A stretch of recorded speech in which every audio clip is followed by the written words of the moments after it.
Islamic scholars کے بیانات سننے کے لیے ہمارے آفیشیل چینل الرحمان ڈیجیٹل کو سبسکرائب کیجئے۔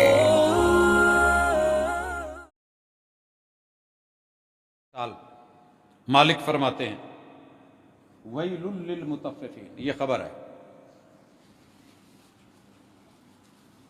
بربادی ہے ان لوگوں کے لیے جو ناپ تول میں کمی کرتے ہیں۔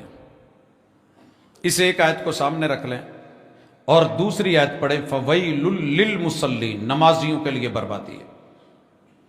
تیسری آیت سامنے رکھیں ویل لکل ہمزۃ لمزہ، اور پھر بیٹھ جائیں اپنی زندگی پہ توجہ کریں۔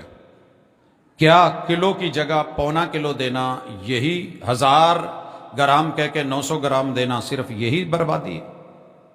مارکیٹ میں ٹھیک ہے باٹ کم، ناپ کم، تول کم، میٹر کی جگہ گز، صرف اتنا ہی نہیں، یہ بھی ہے، لیکن اگر کسی شخص کی ویلیو ہے، میرے ماں باپ کی جتنی عزت بنتی تھی میں نے اس میں کمی کی تو ویل للمطففین،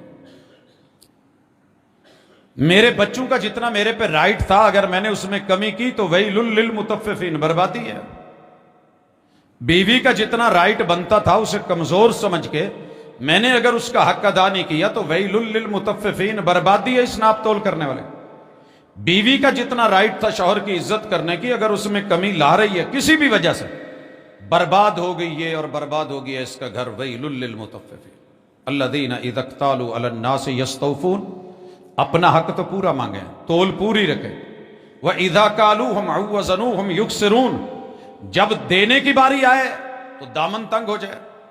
استاذ کی عزت لے لیں، شاگرد کے حقوق لے لیں، ہمسائے کا احترام اور مقام لے لیں، اس کے رائٹس، حقوق اللہ اور حقوق العباد، جہاں جہاں بھی کمی ہے میں اس کمی کو روک لوں، انشاءاللہ بربادی دور ہو جائے گی۔ اللہ نمازیوں کے لیے بربادی کہتے ہیں تو کوئی وجہ تو ہے۔ رسول اللہ صلی اللہ علیہ وسلم نے کیوں کہا تھا اس شخص کو 3 مرتبہ واپس مڑ تو نے نماز نہیں پڑھی، ارجع، واپس مڑ تو نے نماز نہیں پڑھی، پھر واپس آ تو نے نماز، وہ بھائی کیا کمی رہ گئی تھی؟ وہی رکوع اور سجود جلدی جلدی۔ اگر بدلنا ہو تو ایک روایت بدل دیتی ہے، ایک آیت بدل دیتی ہے۔ روایت کی مثال دینے لگا ہوں، میرے پاس انگلش کے پروفیسر تھے ساتھ، بڑے سلجھے ہوئے، سلیقہ شعار، سمجھدار، دانا، مجھے ان کو ملے ہوئے کئی سال ہو گئے ہیں لیکن آج بھی دل ان کی قدر کرتا ہے۔ ایک دن آئے تو کہنے لگے کہ یار صحیح کیا ہے، قرآن و حدیث یا فقہ؟ میں نے کہا فقہ بندوں کی سمجھ ہے، قرآن و حدیث آسمان سے اللہ کی وحی کی نص ہے، سمجھنے میں غلطی ہو سکتی ہے، دیکھنے میں غلطی ہو سکتی ہے، حواس خمسہ میں اس میں۔ کہنے لگا یار کچھ بتائیں، میں نا آج کل ڈاواں ڈول ہوں۔ میں نے کہا کہ رمضان میں کیا کرتے ہو؟ کہتا جی جمعے والے دن تسبیح کا اہتمام کرتا ہوں۔ میں نے کہا یہ حدیث پڑھ لے گا؟ اردو میں بھیجوں، عربی میں بھیجوں یا انگلش میں بھیجوں؟ کہنے لگے جی انگلش کا میں پروفیسر ہوں، اردو میں سمجھتا ہوں، عربی کو میں کمپیریزن کرنا تھوڑا بہت اندازہ لگا لوں۔ میں نے عربی متن بھی بھیج دیا، اردو ترجمہ بھی بھیج دیا، انگلش میں نے کہا کر لینا۔ روایت ضعیف ہے یا جیسی بھی ہے، اگر آپ اس پہ عمل کرنے چلے ہیں تو اسے دیکھیں تو صحیح۔ سورہ فاتحہ اور سورت ملانے کے بعد پہلی رکعت میں 15 تسبیحات ہیں، ایک رکعت میں ٹوٹل 75 اور 4 میں 300۔ کہتا جی ایسے ہی ہے۔ میں نے کہا حدیث میں دیکھنا اور جہاں تو رہتا ہے نماز پڑھتا ہے وہاں جا کے چیک کرنا۔ اس کے بعد رکوع کے اندر 10، رکوع سے اٹھ کے 10، پھر سجدے میں پہلے میں 10، پہلے سجدے سے اٹھ کے 10، اور اس کے بعد اب کیا کرنا ہے؟